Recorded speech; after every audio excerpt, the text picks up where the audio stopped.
फरीदाबाद में बहुत सारा एक्सप्लोजिव पकड़ा गया। एक्सप्लोजिव पकड़े जाने के कुछ टाइम बाद ही दिल्ली में बहुत बड़ा ब्लास्ट हुआ। इस सब के पीछे की स्टोरी क्या है, दिल्ली में ये सब क्यों हुआ, वो सब कौन लोग थे जिनकी वजह से दिल्ली में 10 से 12 जनों की जान गई, 20 से ज़्यादा लोग घायल हैं जो कि अभी भी हॉस्पिटल में हैं, कुछ लोग क्रिटिकल सिचुएशन में भी हैं। तो आइए ट्राई करते हैं कि अभी तक की क्या फाइंडिंग्स हैं। तो ये सब स्टार्ट हुआ था उस दिन से 9 दिन पहले, 1 तारीख को, 1 नवंबर को जम्मू कश्मीर की घाटी में जैश ए मोहम्मद के कुछ पोस्टर लगाए पकड़े गए। जब ये सब पोस्टर लगाए पकड़े गए तो पुलिस ने ट्राई किया कि ये सब कौन लगा रहा है। पुलिस और इंटेलिजेंस ये सब ट्राई कर रही थी। उसी दौरान एक बंदा पकड़ा गया जिसका नाम था मुजम्मिल शेख। तो मुजम्मिल शेख से अच्छे से इंटेरोगेशन की गई। उसकी इंटेरोगेशन के कुछ टाइम बाद, 4-5 दिनों बाद, 6 नवंबर को जम्मू कश्मीर की जो पुलिस थी वो यूपी में सहारनपुर पहुंचती है। सहारनपुर जाने के बाद वो एक और बंदे को गिरफ्तार करते हैं जिसका नाम था doctor Adil Ahmad. Now they take back this Adil Ahmad back to Jammu and Kashmir. जब ये आदिल अहमद और वो जो शेख था, जब ये आमने सामने हुए तो पता चला पुलिस को कि ये दोनों तो पहले से ही एक दूसरे को जानते हैं। अब इन सबको बिठा के अच्छे से पूछताछ की गई कि आपकी वो पोस्टर क्यों लगा रहा था और इससे क्या लिंक था।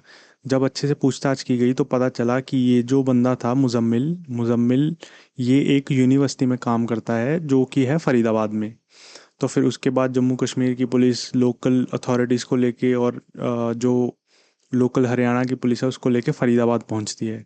फरीदाबाद जाने के बाद उन लोगों ने जो मुजम्मिल जो यूनिवर्सिटी में काम करता था उसके आसपास उसकी रिहाइश थी, कुछ ही दूर वो एक रेंटल रूम में रह रहा था। उस रेंटल रूम पे जाके उन्होंने उसके रूम को अच्छे से इन्वेस्टिगेट किया। उसके रूम की इन्वेस्टिगेशन पे पता चला कि उसके रूम में 350 kgs of ammonium nitrate which is a highly explosive product. फिर उसके बाद कुछ वायर्स, कुछ डेटोनेटर्स, कुछ बैटरीज भी मिले।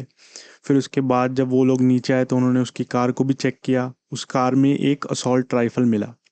फिर उसके बाद उनको और इंटेरोगेट करने पर पता चला कि ये जो कार है ये एक लेडी डॉक्टर ने उनको दी है जिसका नाम है डॉक्टर शाहीन, जो कि उस डॉक्टर की दोस्त है और जो कि अभी तक फरार है।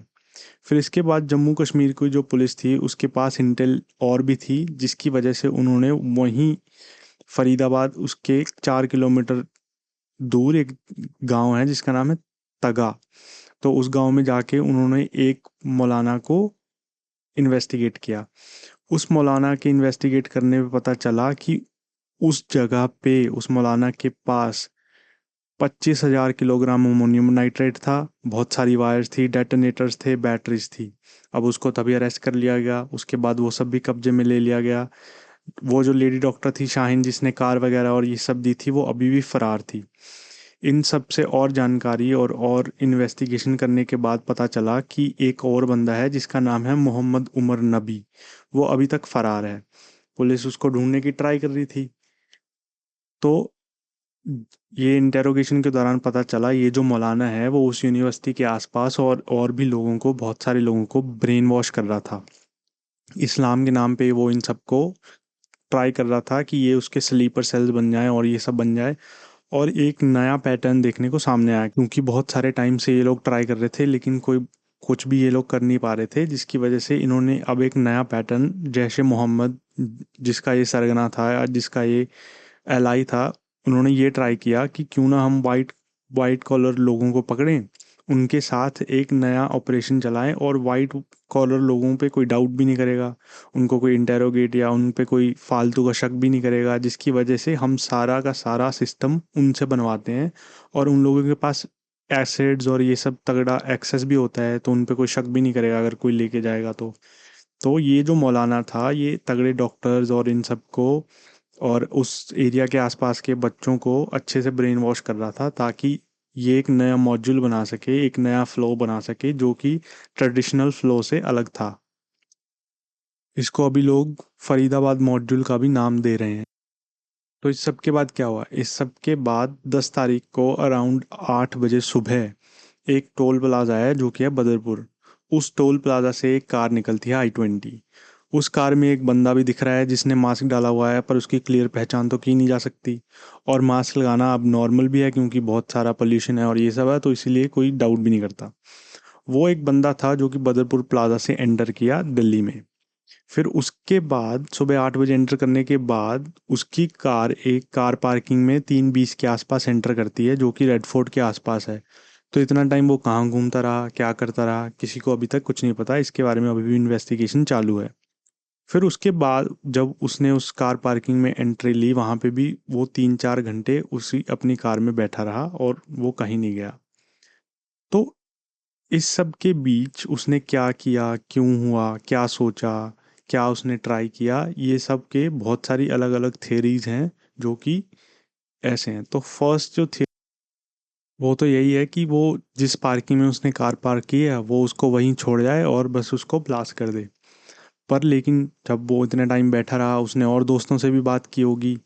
तो एक्चुअल में हुआ क्या था, अभी तक जो ये कंफर्म तो नहीं है, बट ऐसा ही कुछ ना कुछ हुआ है कि इसके जो दोस्त पकड़े गए, जो दूसरे डॉक्टर थे जिनके पास से बहुत सारा एक्सप्लोजिव मिला, शायद ही उनके पास जाना चाह रहा था पर इसको पता नहीं था, वो सब अरेस्ट हो चुके हैं।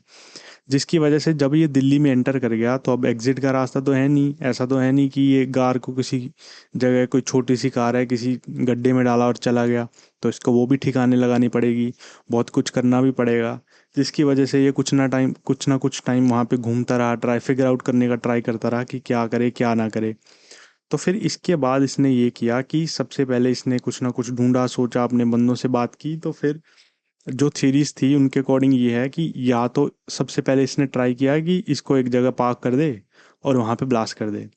लेकिन दिक्कत ये है कि अगर ऐसा ये लोग करते हैं तो इनको पब्लिसिटी नहीं मिलती। ये जो भी करते हैं इनको पब्लिसिटी बहुत मैटर करती है। बंदे तो मैटर करते ही हैं, ज़्यादा से ज़्यादा लोगों की जान जाए, पर पब्लिसिटी भी बहुत मैटर करती है। तो ये सब अगर ये करता तो पहली बात तो कोई मरता ना मरता, क्योंकि पार्किंग लॉट में इतने लोग तो होता नहीं, ज़्यादा से ज़्यादा कौन होगा, ड्राइवर होंगे। मे भी अपनी कार में वो भी नहीं बैठते क्योंकि इधर उधर घूमने चले जाते हैं। तो फिर इसके बाद इसने सोचा कि वो जो रेड फोर्ट के आसपास की पार्किंग है, अगर ये वहाँ से निकलता है तो रेड फोर्ट के या तो पास ब्लास्ट करे, या फिर वहाँ पे एक टेम्पल है, फिर उसके बाद एक जैन टेम्पल भी है, एक चर्च भी है।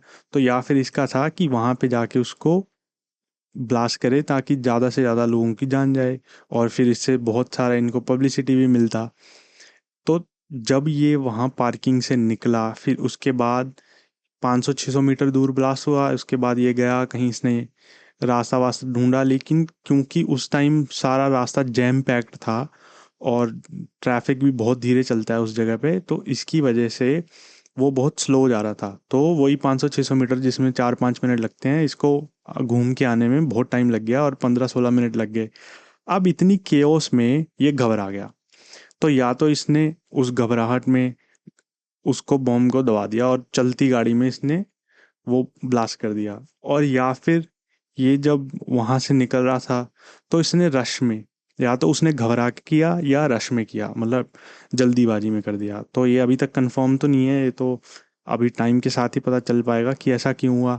बट क्योंकि अब वहाँ पे इतनी भीड़ थी, बम्पर टू बम्पर ट्रैफिक था, आसपास 36 गाड़ियाँ थी।